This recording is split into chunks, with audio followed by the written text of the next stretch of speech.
Martın 27-də Bakı Apellyasiya Məhkəməsində Nida Vətəndaş Hərəkatının üzvü Məhəmməd Əzizovun vəsadəti üzrə məhkəmə vaxtı keçirildi. Mart ayının 7-də Nidacılar hepsine Aygün Pəncəliyev Nida Vətəndaş Məhkəməsi idarəçisi üzvü 7 Martda uşaqlar Məhəmməd Əzizov, Bəxtiyar Əliyev, Şahin bir gündə həbs olundular. Bir gündə həbs olunmadılar, bütün qaçıqlar istedacaqlar. Oğralandı. Sonra 2 gündən sonra Martın 9-da ATV-də, yəni digər kanallarda məlum olan çıxışlar, uşaqların evindən pul tapılıb, narkotik tapılıb, miqdarda. Uşaqları danışırdılar, biz onlara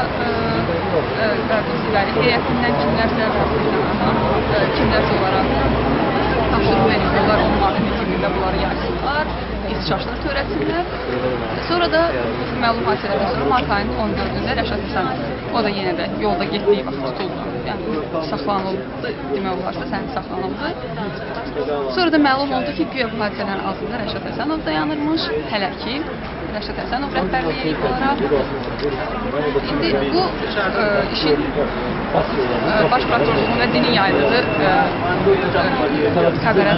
xəbər olan hissəsi. Keçək, yəni əslində necə idi? Əslində nə Məhəmməd Əzizov, nə Bəxtiyar, nə Şahin, nə də ki Rəşad Həsənov bizim təşkilatda yəni heç vaxt bu barədə söhbət eləməmişik. Əvvəlcədən birinci ildə gələndə manifestimiz var, düzənləməmiz var. Uşaqların qarşısına qoyulur. Uşaqlar bizim mübarizəmiz bilir. Dinc olun, ancaq dinc olun. Və əgər kiminsə başqa fikri var, başqa məqsəd varsa, deyirik ki, uzaqlaşmamız. Yəni təşkilatda zoraki yolla mübarizə aparmaq istəyənlərə yer yox. Və belə. İndi buradayıq Məhəmməd Əzizov məhkəməsində 3 aylıq saxlanma cəzası verildi. Azadlıqdan məhkəməsinə həbs cəzası verildi. Nida Vətəndaş Hərəkatının üzvü Məhəmməd Əzizov məhkəməsidir.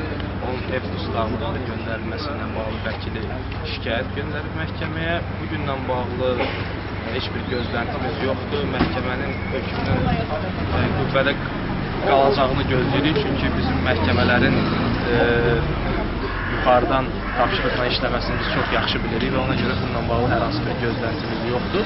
Ümumən də bildiyimiz kimi Məhəmmədin və digər həbs olunan nidacıların işi saxta işdir və məqsəd də ki 2013-cü ildə artan aktivliyi görərək onun qarşısını almaq üçün gəncləri qorxutmaq və onları həbs atmaq və aktivliyi bu cür azaltmaq. Bu həbsləri siyasi amil kimi görürsünüz? Təbii ki, bu həbslər siyasidir və artıq beynəlxalq təşkilatlar və yerli insan hüquqları təşkilatlarında bizim həbs olunan üzvləri vicdan məxsusu kimi tanıtılır. Və bu günləri bu məhkəmənin sonucu olaraq nə gözləyirsiniz? Məhkəmənin sonucu olaraq bayaq dediyim kimi, yəni məhkəmə Məhəmmədin həbsdə saxlayacaq, onu ev dustaqlığına buraxmayacaq.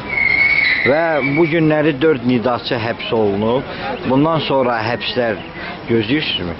Yəni, dünən sıra gün bir cəbhəçi gənc həbs olundu, Daşqın Məlikov gözlənilməz şəkildə və 2013-cü ildə seçkilində bu tipli hadisələrin baş verməyini, yəni proqnozlaşdırmaq çətindir, amma belə görünür ki, hakimiyyət hər vəchlə gəncliyin və ümumiyyətlə ictimaiyyətin aktivliyini azaltmaq üçün həbslərə əl atacaq, amma bu qətiyyən heç kimi qorxur. Siyasi sifarişdir. Sözsüz ki, necə ola bilər? Azərbaycan vətəndaşı kimi hamının münasibəti mənfi olacaq bu sifarişli həbslərə şərliyiblər gəncləri. İndi də ondan nəsə düzəltmək istəyirlər.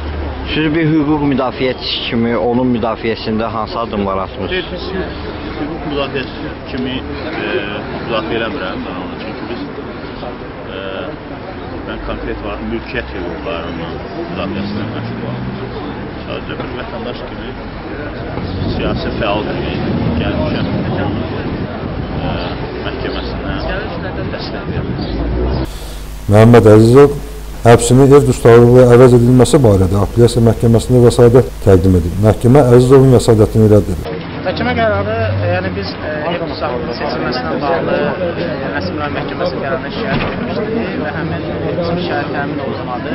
Məhkəmə hesab elədi ki, təqsirlənən şəxs həbsdə qalmalıdır. Xatırladaq ki, martın 7-sində Nida Vətəndaş Hərəkatının üzvləri Bəxtiyar Quliyev, Məhəmməd Əzizov və Şahin Novruzov Milli Təhlükəsizlik Nazirliyi tərəfindən həbs edilir. Nida üzvləri Molotov kokteyli hazırlamaqda, narkotik maddə saxlamaqda ittiham edilirlər. Martın 14-də isə Nida Vətəndaş Hərəkatının İdarə Heyətinin üzvü Rəşad Həsənov Baş Prokurorluğun ağır cinayətlərə dair işlər üzrə istintaq idarəsinə çağırılır. Ona Cinayət Məcəlləsinin 228.3-cü maddəsi ilə rəsmi ittiham irəli sürülür. Nəsimi rayon məhkəməsi isə Rəşad Həsənovun barəsində 3 aylıq həbs qəti imkan tədbiri seçib.